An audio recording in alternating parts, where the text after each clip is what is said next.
right, my name is Francisco Victoria. I'm 36 years old, and I'm from here, from the city of Madera. Born and raised, been here my whole life. For sure, yeah, my family, I come from a good background. My parents, both Mexican, born in Mexico, and we are first generation here. Me, my sisters, and my younger brother come from a good background. My parents are hardworking. They provided for us. They were always there for us as much as they could with what they could. I have three older sisters and a younger brother. My three sisters they're all teachers. My younger brother, he's a working man also, like myself and like my dad, and just good morals and values. They did good. They did good raising us. They taught us that education was a way to success and just to be productive in life. They didn't teach us anything bad. They did what they could and taught us about morals and values. So I come from a good background. My family's good. I love them very, very much. Well, the kind of student I was in school, I was a knucklehead. I wasn't that good at learning. I used to get into a little trouble here and there, but when I stepped foot in high school, that's when it really started. I started hanging around with different people, not really with the people that I went to elementary school with. I started hanging with a different crowd. I kind of say that they were a bad crowd because I used to like to hang around with them, but they were just different. Just a young kid, just thinking that he's all bad or stuff like that. And I used to just get into problems with people, just random people. I used to get in fights. One time I got jumped by three dudes, and it wasn't nothing nice. Yeah, I could say that when I stepped foot in high school, I started to, I just started to go in a path where, it wasn't nothing wild, nothing out of the ordinary, but I just started experiencing different things. I started hanging around with different people, like I said, and just little by little, might have picked up drinking here and there. I started smoking weed. But as far as being a student, I wasn't that good of a student. I was barely making it. Well, the first time I actually drank, I was about 13 years old, freshman in high school. Somebody just offered me beer. We were at in the neighborhood where I live at, and they were drinking, so they offered me a beer, and they offered me another beer, and then one more, and that was it. I was a lightweight. 13 years old, I was probably like 100 pounds, and that's my first experience ever touching alcohol. My shoulders started getting heavy, and I just started, feeling a little, just lightheaded, and I liked it. I enjoyed how it felt to actually drink. That same year, my freshman year in high school, that's the first time I smoked weed. I didn't know how to do it. I didn't know how to smoke. And somebody told me you have to inhale, so I did inhale, then I coughed really bad. But that was my first experience with weed also, at the age of 13. Yeah, for sure. My senior year in high school, so as my senior year started to progress, I started to leave kind of that stuff behind. I was still drinking and things like that, but I just used to like to get into trouble. But my senior year, I kind of stopped, messing around. So I was a little more, more down to earth, more calmed down. But my senior year, towards the end, unfortunately, I was in a real bad car accident. I was supposed to go to the Marines right after high school. I was already sworn in. I took my ASVAB test. I passed. Then I went to Sacramento and I got sworn in with a large group of other boys and girls that were my age, and we swore that we would defend this country. And my family was proud because at the time my family thought, and myself also, that going to the Marines would be the best choice for us. Because I was a knucklehead. It's hard for me to listen. So the recruiter went to the house. We signed paperwork, and as soon as I would graduate high school, May, June, like around June, July, I would be shipped off, and go to my boot camp. But before that, unfortunately, I got in a car accident. There was other people involved, and that just took a turn for the worse. It really changed my path of what I was supposed to do in life because, I was in a coma. I was in critical condition, and I was in real bad shape. I was in a hospital for a couple months, 2.5 months, and yeah, I almost died. Yeah. Right after high school, because I thought that after high school I would be going to the Marines, right? So because of what had happened and I couldn't go anymore, right after high school, I started going into physical rehab because I had knee surgery. I had stitches all over my face. My lips were split because, just glass fell all over the place. Little by little, I started pulling my own stitches out because I could just start messing with them. My clavicle, this bone was all the way out here, so I would have to go to physical therapy so they could start pushing it back in. My knee, I would have to learn how to walk all over again, and Because when I was in the hospital, I had to learn how to eat all over again. I had to learn how to walk. I couldn't really do much for myself. I was like dead weight. So right after I graduated, because they let me graduate, they let me walk with my class, even though I had to finish my credits at the hospital. I was at Valley Children's and I was doing rehab out there because I was still 17 at the time. So when I graduated high school, I couldn't really do nothing except program was getting better, you know. So I would go to physical rehab and I would take pills, and then I would, just stuff like that to relieve the pain, and just my goal was to actually get better, just to, at that moment, I didn't think about anything else, about what I'm going to do in the future, because I was still going through pain, because I was still dealing with the aftermath of the car accident. I couldn't sleep, I was in pain, and just the reality of what had happened, I was still in disbelief, because at that time, graduating, I was supposed to have taken off to the military, but it didn't end up happening. Things don't work out like you expect them to. I'll tell you what, man. After I found out that because I had sworn in, I got discharged medically, even though I never got to serve or nothing like that, but I had to get discharged medically. So when I found that out, then that was it. There was no hope for me to go to the Marines no more. I had to find out, I couldn't just stay home and just, because I had to start messing around a little bit here and there. So me and my family knew that it would just be a matter of time before I would start picking up, these random things and start getting into real trouble, I was on my way to being an adult. I wasn't 18 yet. So then while I was still doing rehab, I turned 18. And I started messing around, and actually we had a situation where the cops caught us one time. And we were parked, and a cop car pulled out of nowhere, and we thought it was a friend of ours, so we didn't move, nothing like that. And before we knew it, there was a cop right next to the driver's side window with the gun pointed at us and said, "You guys, we better not move, or he's gonna shoot all of us." And so that was an experience in itself. If I could ever find out who that cop was, I'd tell him thank you, because he let us go. So then that happened, and then we had some friends that had gone to automotive school in Phoenix, to Arizona Automotive Institute. So I called them up and I said, "Hey, can I stay with you guys? Is there room for me out there?" "Yeah." So I roommated with them, and I lived with them, and I started just going to school. I worked during the day, and I would go to school at night. I got a job at Sears working on cars also, so it was like a win-win. I would go to school, work on cars, and then I would go to work and work on cars. So it was a good experience, and I was making, I would pay for my own finances. I paid for my rent, for my phone, for my food, for my gas, and for whatever else, and just living responsible, My parents took a chance on me, and because they blessed me for me to go, So, because they helped me get over there also, because they gave me some cash, and they bought me some stuff, and they paid for my first month's rent, the deposit, and they also got a loan themselves for school, because we had to get a loan, right? So all my family was for it, and my mom wasn't easy, but for the most part, they were good for me. Going somewhere and getting somewhat of an education and learning how to do something in life. I wasn't getting in trouble with the law. I wasn't doing drugs, but I would still drink, and even then I wasn't old enough to drink, but I would still drink, and that's it. Pay my rent, go to work, and learn what I was learning, and just hoping for a better future. So throughout the time, I came back home, and I transferred to the Sears over here in Fresno, right there on Manchester, at the Manchester Mall, right there on Blackstone and Shields. And I worked there for about 5 years, about 5 or 6 years. And but I always cared that what had happened to me, what happened to us, because it wasn't just myself. And I would think about another person involved. She's still in the hospital today, and it's been 19 years, right?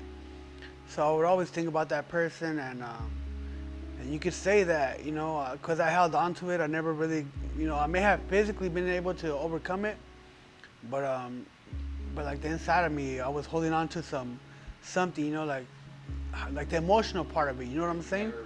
I never allowed myself to actually open up and speak about it and deal with it. So I held it in, and I would always be thinking about this person, because she's still in the hospital, and so I was somewhat bitter about that, because I was out here doing my thing, and she's out there hooked up to wires and hoses and stuff like that, held down to a bed, and so I felt like really low, like when somebody, like when you get hit, it's hard for you to get back up right away, right? So I held on to that, and little by little, it just started to creep up, and because I didn't know how to deal with it, I started drinking more, but I'd never messed around with anything else, just start drinking more.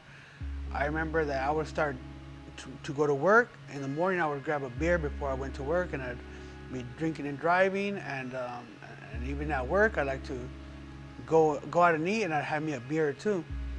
So my drinking got a little bit heavier, and so I think that I was at a spot where, if anybody would have offered me something, I probably would have taken it. So one morning, on a Sunday morning, I was at a place where I should have been, right? That I knew what went on there, I may have known some of the people, but not everybody there. So somebody passed by. I was outside my house, and they picked me up, and we went to the spot, And, you don't go to that spot to, just to have, what you're going there for, right? So I went there, and somebody offered me meth, and I took it, What I was going through, it was out the window. I forgot about it, and I like that feeling that I didn't have to deal with that burden, and it came by way of a pipe and some drug that makes you feel better. I was smoking in my house or in my truck. I'd go park somewhere and just fog my truck out, and it started affecting my personal life. My family, they started noticing me. They started noticing difference in me because I start getting back from work late, or I leave early, or then I would just stop coming home just in general. I started losing weight. I remember one time I was around my sister, my older sister, and she's on it. She's on point. She cares for me just as much as my mom does. And she started noticing me losing weight. And one day she told me, she goes, they call me Frankie. She goes, Frankie, what's wrong with you? She goes, you're nothing but skin and bones. And although they saw it, I never saw it myself that I was in that physical state, And little by little, I just started changing my demeanor. Then she wouldn't want me to be around her. She'd walk around me. She'd be, get away from me. She goes, I could smell it coming through your pores. They knew something was wrong. They knew something was up. And maybe when I was in there, they'd talk about what was going on with me. But I don't know if they really ever comprehended what I was experiencing at that very moment of my life. You know what I mean? I was getting tore up, man. I was getting all messed up. They may have thought that it was something just that it's gonna come to pass, just a quick, quick experience. It was gonna pass by my life real quick. But I was fighting, It started affecting my life when I would start coming into work late, or I would leave work early, or I would be at work and then I'd leave to go, do my thing. Then I'd be coming back with my eyes all getting ready. They're all nice and big, and they knew something was wrong, And I looked up to a couple of guys because they taught me some stuff, some how to work on cars and how to get them out, how to get the next one in, and one day I got caught in the restroom and I was hitting the pipe, You got caught in the restroom? Yeah, man. I got caught hitting the pipe, and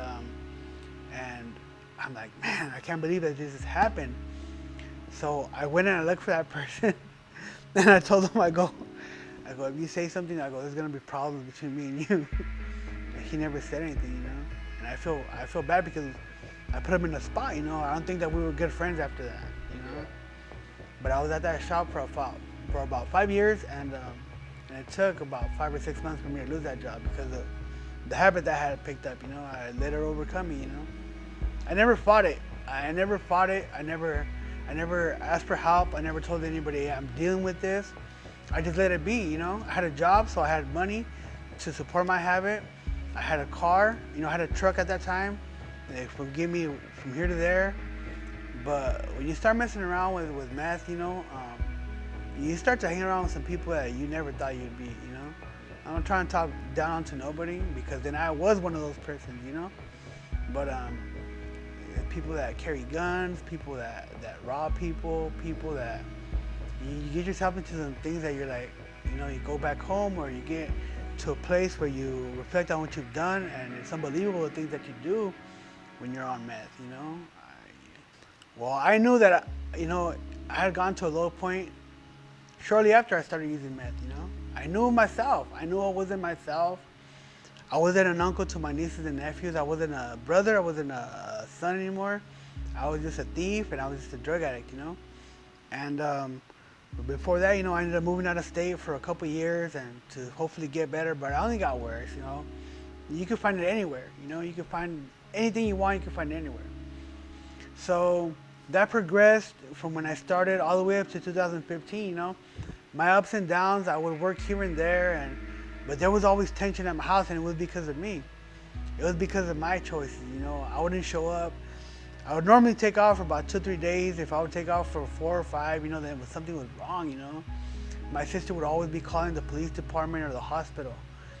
And even sometimes some of the friends that I used to, you know, kick it with, they would tell me, hey, your sister came by looking for you, man. You know, and these are some crazy places, you know, that no girl wants to go to, you know.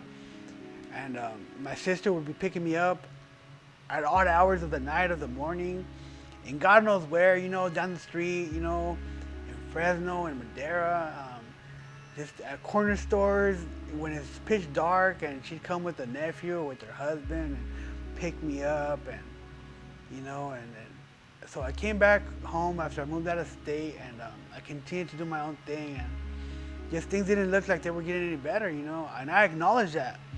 I had made the choice that I was going to live like this for the rest of my life. There's no fixing me, right?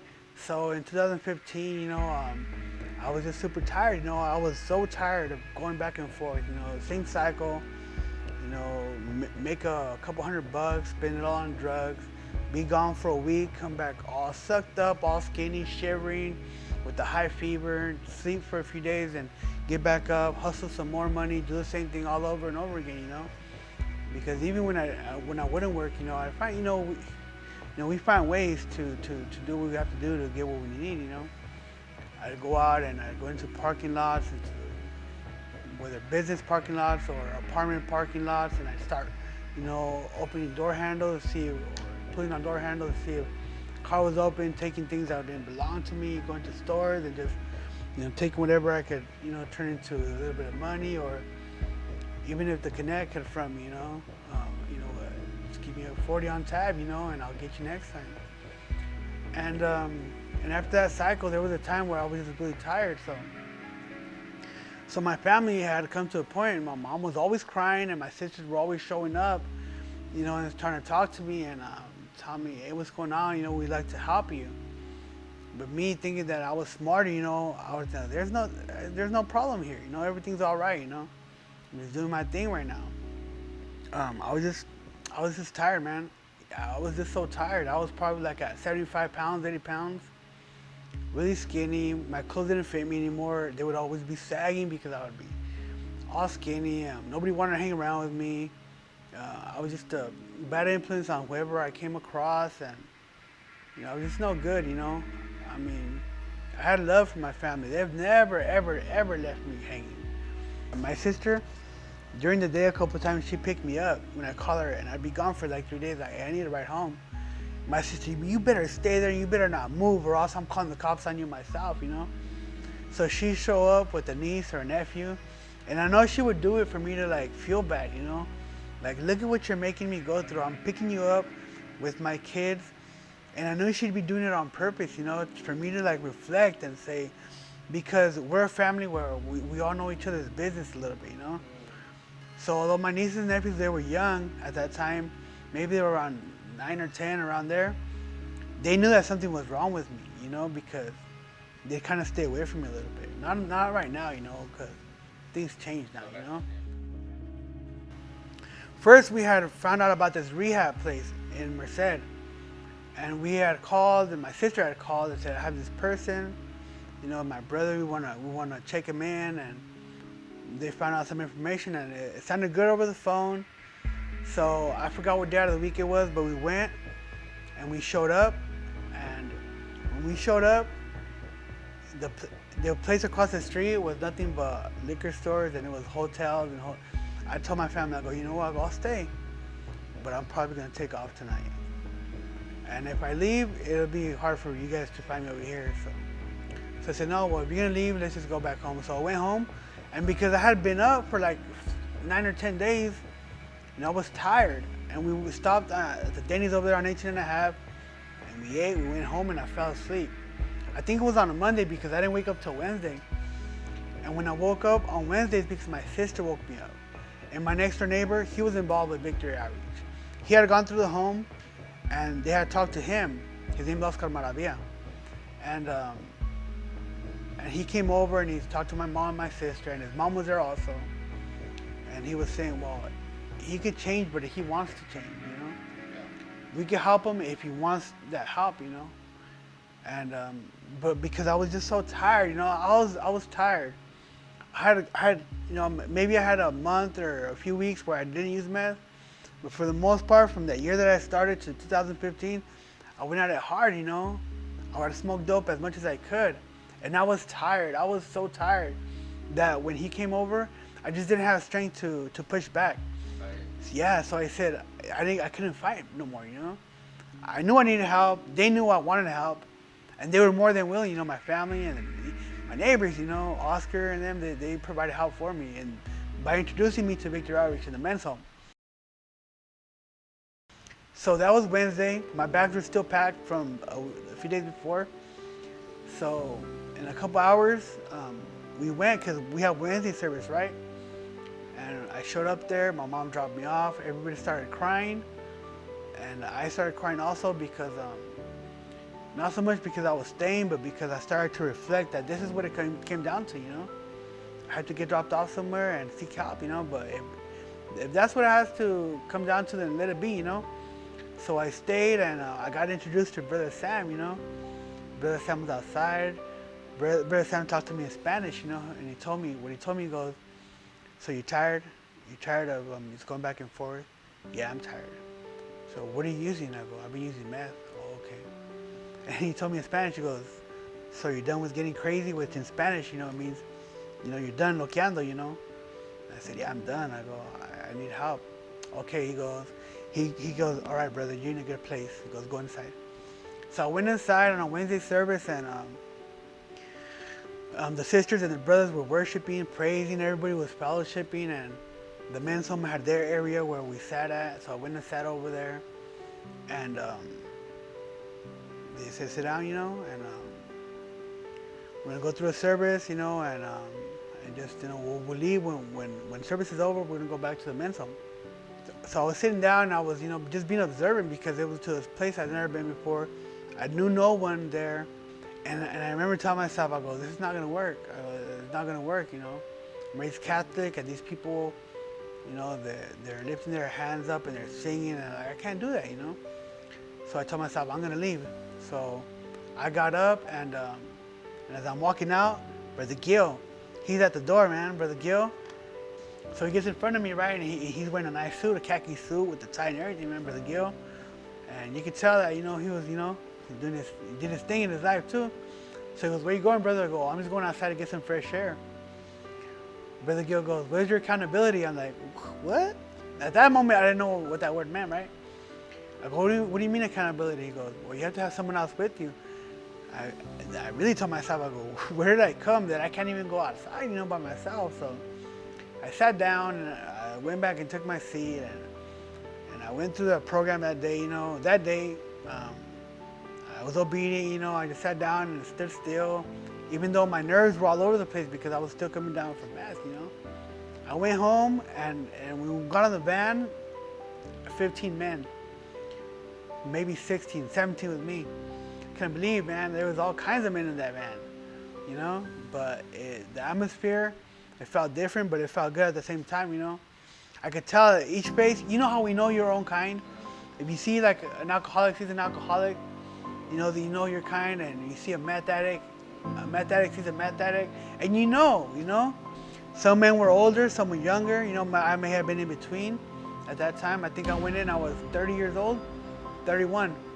And the very next day I got up and just started, you know, getting into prayer at 5 in the morning, and then just we're in the program, you know. Brother Sam would give us lectures, not lectures, I'm sorry, he would give us, you know, Bible studies, and he was so like into us, you know, like he was dedicated to the men, you know, that was his thing. It wasn't just he was a home director, he knew our business and what we had been through, And that night that I got there, the men prayed for me. And I had never experienced prayer where somebody puts hands on you and everybody's speaking, and praying. And I heard somebody say, I pray for this brother. And I heard somebody else say, oh, I pray healing upon his life. And Heavenly Father, I pray that you remove this from his life. And, just these things start running through your mind. And I'm like, is this for real, So I stayed, and like I said, I started to get into a routine with them the very next day. And that was in March, mid-March, but my brother was getting married in September, right? So my thoughts and my thought process was I was still gonna leave about August and just go, that's it. I was clean and here, go back to my world again. And of course I was gonna be there at my brother's wedding, getting messed up with him. That's what I thought, I thought that I was gonna continue to party, This was just a time where for me to, clean up and stay sober, let my mom, sleep at night now, and my family get some rest and not worry, because they knew where I was at. We started working in March, April, May. In May, we got a job working on the orchards, the almond orchard, where I work at now. And we would get up early, and we would still get into prayer right before we left. So I remember one day I started praying, and I started just telling God, thank you, God, for cleaning me up and for allowing my mom to rest at this time. And then I just started having a relationship with God at that very moment, where I started speaking to him, and out of nowhere I started to cry, and it's kind of unbelievable for me because I never cried when it came to things of God, And I finished praying, I wiped my tears away, I got in the van, I started warming it up, and we went to work. And on my way to work, I started reflecting upon what had happened, and right there and then, I knew that me and Jesus were in a relationship already.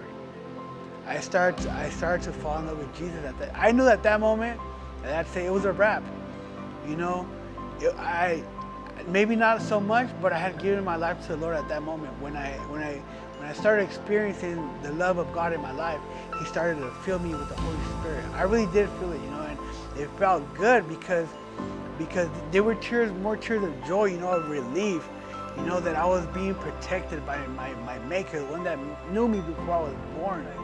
All this weight just had been removed from my back. I've been holding on to all these things, and at that moment I knew that that's it. It was a lifetime commitment.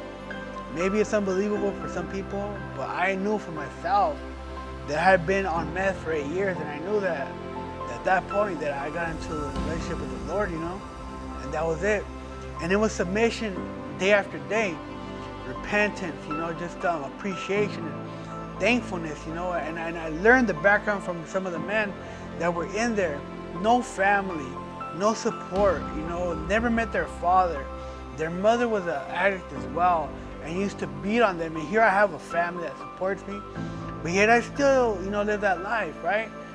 But the devil doesn't discriminate. He'll take whoever he can. Let me tell you what, man. God, He so restored my relationship with my family, because I used to be a thief, and now they let me, my sisters, my brother, and my mom, and it's like nothing ever happened. And they're grateful. Their gratefulness is so evident with what God has done in my life, because I go to work and I come back home, and while I'm at work I praise the Lord. I give Him thanks for this blessed day that I'm not caught up. I serve in ministry now. I definitely serve in ministry. I help with the ushering ministry. I lead a couple men, sometimes 3 men, depending on our event, serving God, because I know that if I wasn't serving the Lord, I'd be serving myself up. I'd be in a corner right now, lighting up a pipe. That's just the fact that, this is the fact of the matter, I'm super grateful. I'm very grateful that God had mercy upon me, because I am. Every day is a brand new day that wasn't promised, but yet He chooses me, to breathe, to breathe in fresh air, not smoke. He healed me. He restored me. He strengthened my life, because I was so sucked up, because I either had a cigarette on my ears, but God restored all of that. If I knew somebody that needed help, I would tell them about the Victory Home that we have, that it's not just a place to go and chill and just kick back and see what happens. It's a place where God restores you, for men and women, We could all testify to that here at our church, right? That God moved in our life, right? And for those that are going through it right now, that are struggling with addiction, and it's not just drugs, man. We all have our own thing, you know. For us, it was drugs, you know. But my advice to those that are going through whatever and they feel like there's no hope, you know, Jesus is there for you. Jesus is there for you, and the Bible says that He is the way, the truth, and the life. That nobody goes to the Father except through Him, and I believe that with all of my heart. Honestly, I don't think that I would be here right now. I would be in jail, or I would probably be dead for sure. You know, I would probably die from an overdose, or you know, somebody probably hurt me that bad and took my life. You know. So you heard my story, you heard my testimony, you heard what I've been through. My name is Francisco Victoria, and I have been saved by grace.